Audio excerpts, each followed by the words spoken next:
Bismillah, alhamdulillah, wassalatu wassalamu ala rasulillah, amma ba'd.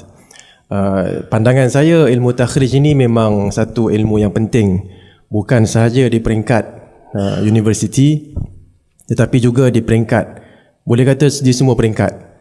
Bahkan saya adalah sedikit penulisan berkenaan dengan rujukan hadis. Okay? Bahawa rujukan hadis ini, perbuatan kita merujukkan hadis itu kepada sumber. Dan ini sebenarnya satu tanggungjawab yang global. Bukan sahaja tanggungjawab mensyarah ataupun pelajar di peringkat masters ataupun PhD.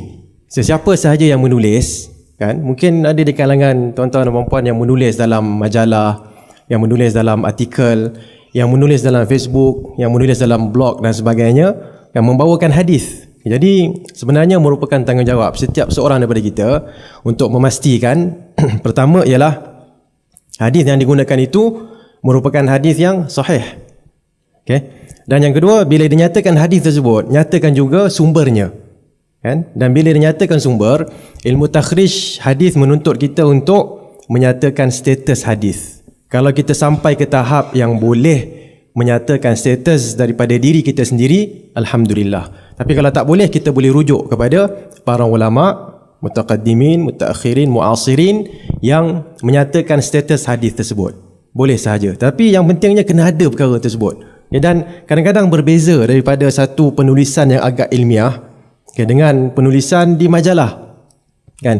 Pengalaman kita, kalau kita tulis dalam majalah, takkan kita nak tulis macam yang disarankan tadi, kitab Rawahul Bukhari, kitab ilm qabla al-qawli wal amal, kan, kemudian nombor berapa, kan, takkan nak tulis semua sekali. So cukup sekadar kita mengatakan hadis riwayat Al-Bukhari. Okay? Kalau hadis itu riwayat Abu Daud, hadis riwayat Abu Daud disahihkan oleh fulan di kalangan para imam. Okay? Jadi itu penting kerana menepati banyaklah ayat-ayat Al-Quran. Contohnya, in ja'akum fasiqun binaba'in fatabayyanu. Okay, sekiranya datang seorang fasik kepada kamu, maka hendaklah kamu pastikan. Tabayyun itu penting untuk setiap hadis yang kita nyatakan. Dan saya sebenarnya bila Ustaz saya panggil UKJ, Ustaz Kamilin Jamilin, okay? Dan juga Ustaz MN Maulana Nasai tadi sebutkan sedikit tentang tahzir mentahzir ni, kan. Saya nak tambah sikit lah, kan. Zaman sekarang ni masalahnya ialah kita berinteraksi tanpa perasaan. Kan? Maksudnya bila kita buka Facebook, tak ada perasaan kat situ. Betul tak? Kan, bila kita tulis, kan, hadis ini perkara ini tidak betul. Kita mungkin sebut macam ni, perkara ini tidak betul. Dia baca macam mana? Perkara ini tak betul. Kan? Perkara ini melanggar jumhur. Jadi dia akan dengar, mungkin dia akan baca dengan nada dia, menyebabkan dia marah pada kita.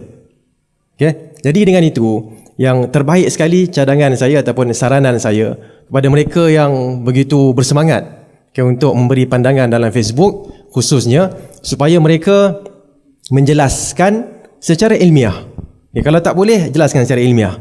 Kan, tak boleh, saya tak setuju dengan perkara ni kerana dalilnya begini, okay, ulama kata begini. Tarikh wafat ulama tu seperti sekian. Okay? Boleh rujuk Ustaz.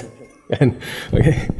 Kemudian kalau yang pihak satu lagi tak setuju pula, dia sebutkan, saya pula tak setuju. Saya menganggap ini sebagai merokok contohnya. Siapa kata haram, dia letakkan haram. Kenapa haram? Siapa kata makruh, dia letakkan kenapa makruh. Kan? Kalau ada hadis pula, saya merasakan hadis ini dhaif. Apa hujahnya? Seorang lagi pula mengatakan hadis ini naik ke tahap hasan. Hujahnya apa? Kan? Lepas tu cukup. Kan, jangan sampai ke tahap kalau anda tak terima pandangan saya, kita tulis pun mungkin kalau anda tak terima pandangan saya, kan, apa dia? Kan, anda ni mubtadi'. Kan? Dia dapat yang tu, dia marah, dia buat apa? Dia print screen. Kan? Dia tunjuk kat share dia. Sedangkan lepas tu dia mungkin block kita. Sedangkan kita tulis lepas tu hi kan? HI maksudnya apa? Maksudnya kita gurau je dengan dia. Tapi dia dah block kita dah. Jadi sampai pada kita dengan dia, sampai pada kawan kita seorang lagi dah. Kita ni dah jadi, kan, seolah-olah dah tahzir. Tak, kita gurau je. Kadang-kadang kita gurau dengan kawan-kawan kita. Okay? Jadi jangan kalau nak tengok tu, tengok elok-elok dulu. Kan, tengok elok-elok apa dia maksudkan sebenarnya. Kan? Kesilapan tu boleh berlaku. Saya sendiri pun kadang-kadang bila baca sekali, kenapa dia cakap macam ni? Baca balik, oh tak. Kan? Okay? Atau dia keluar, dia tulis, typing keluar, kemudian kita pun type keluar juga, kemudian orang lain pula masuk. Kan? Nak sampai kepada kalam dia yang seterusnya, dah ada 4-5 orang. Okay? Dan sementara tu kita dah letakkan persepsi kita. Yang mana bila keluar kalam dia yang seterusnya, barulah kita faham apa dia cakap.